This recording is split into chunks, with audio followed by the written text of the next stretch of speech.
এটা কি করছে অপবিশ্বাস? বারবার যেভাবে বউ সাজছে, বউ সাজার স্টাইলে অপবিশ্বাস কিন্তু জিতে গেল।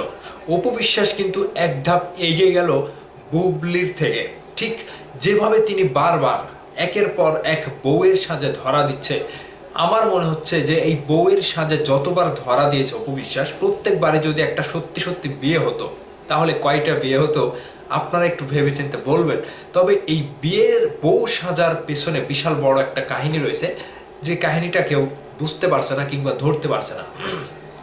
এখানে অপু বিশ্বাসকে যেভাবে প্রেজেন্ট করছে, ঠিক এই লুকগুলো দেখে অনেকেই বলছে যে অপুকে আন্টি আন্টি লাগছে, আবারও কেউ কেউ বলছে বুড়ো বুড়ো লাগছে, আবারও কেউ কেউ বলছে বয়সের ছাপ পড়ে গেছে, আবার কেউ কেউ বলছে মানে নানান রকম কথাবার্তা, নানান রকম মতামত দিচ্ছে। অন্যদিক থেকে বুবলির সাজগুলো বর্তমান সময়ে একেবারে পারফেক্ট হচ্ছে। কেন জানি অপু বিশ্বাস বউয়ের সাজে বুবলির কাছে হেরে যাচ্ছে, কিংবা বুবলি বউয়ের সাজে অপু বিশ্বাসের কাছে পেরে উঠছে না।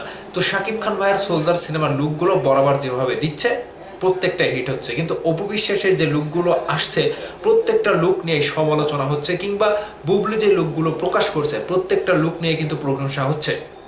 এখানে দায়ী তাহলে কে? দায়ী তাহলে ওই গৌতম সাহা, আর হচ্ছে এদিকে মাহফুজ কাদ্রি। মাহফুজ কাদ্রি অপবিশ্বাসকে বউয়ের সাজে প্রেজেন্ট করেছে।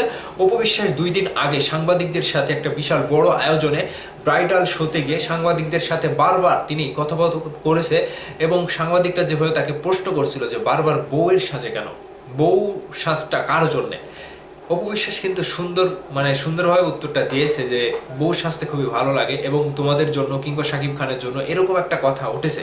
তাহলে 28 তারিখে বুবলি যে চমকটা নিয়ে আসছে, এই চমকের কাছে অপবিশ্বাসের বউ সাজাটাও কি পারবে? যেভাবে বউ সেজে নিজেকে প্রেজেন্ট করছে, এখানে বুবলির যে বর্তমান সময়ে অথেন্টিক লুক, একটা গ্ল্যামার্স কিংবা লাক্সারিয়াস যে লুকগুলো নিয়ে আসছে নতুন স্টাইলে, বর্তমান সময় অনুযায়ী যে লুকগুলো দেওয়ার দরকার, বুবলি কিন্তু সেগুলোই দিচ্ছে। কিন্তু ওই একই বউয়ের সাজ নিয়ে পড়ে আছে অপবিশ্বাস। আমি বুঝতে পারছি না অপবিশ্বাসের কোথায় কি হলো, বারবার এত বিয়ের শখ কেন উঠছে অপবিশ্বাসের।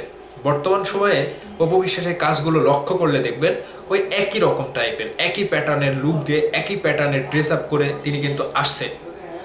ঠিক তার মধ্যে কয়েকটা প্রোগ্রামে অপবিশ্বাসের এই সাজটা, এই যে লেহেঙ্গা পরে বধূ সেজে নতুনভাবে, মানে এই কয়েকটা লুকই কিন্তু নাম্বার 1, কিংবা এগুলো নিয়ে কথা হচ্ছে যে বারবার বউয়ের সাজে অপবিশ্বাস, কারণটা কি? এখানে কারণ হিসেবে যদি লক্ষ্য করা যায়, শাকিব খান ভাইয়ের সাথে কোটি টাকার কাবিন সিনেমা দিয়ে তিনি যেভাবে পর্দায় অভিষেক করেছিলেন, ঠিক অপবিশ্বাসের ভেতরে ওই বউ, বিয়ে, সংসার এগুলো নিয়ে অপবিশ্বাসের ভেতরে বেশ আলাদা একটা ইমেজ আছে। এই বউয়ের সাজ নিয়ে মানে আলাদা একটা ইন্টারেস্ট আছে অপবিশ্বাসের মধ্যে, আমি যতটুকু বুঝতে পারলাম। ঠিক এখন যদি নতুন করে বউ সাজে অপবিশ্বাস, সেই ফিলিংসটাই পায়, শাকিব খানের সাথে বিয়ে হওয়ার ফিলিংসটাই অপবিশ্বাস পায়। তো বুবলি যেভাবে নিজেকে পরিবর্তন করছে, 28 তারিখে যে বড় একটা চমক দিতে যাচ্ছে, এই চমকে এই বউয়ের সাজটাও পেরে উঠবে কিনা আমার সন্দেহ হচ্ছে।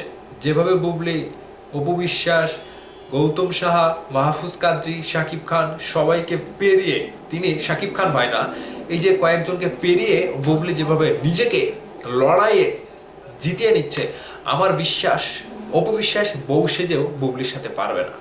এটা বর্তমান সময়ে একটা টপিক হয়ে দাঁড়াবে, বর্তমান সময়ে একটা মানে টপ নস হয়ে দাঁড়াবে যে বউ সেজেও বুবলির সাথে পারবে না অপবিশ্বাস। এরকমই কিছু একটা ঘটবে আগামী 28 তারিখে, যেটা আপনারা দেখবেন, আমরাও দেখব। কিন্তু দেখার আগে আপনাদের কাছে কি মনে হয়, বারবার অপবিশ্বাস বউয়ের সাজে আসছে কেন? এই প্রশ্নের উত্তরটা আপনারা দিয়ে যাবেন ভিডিওর নিচে কমেন্ট বক্সে। ভালো থাকবেন সবাই।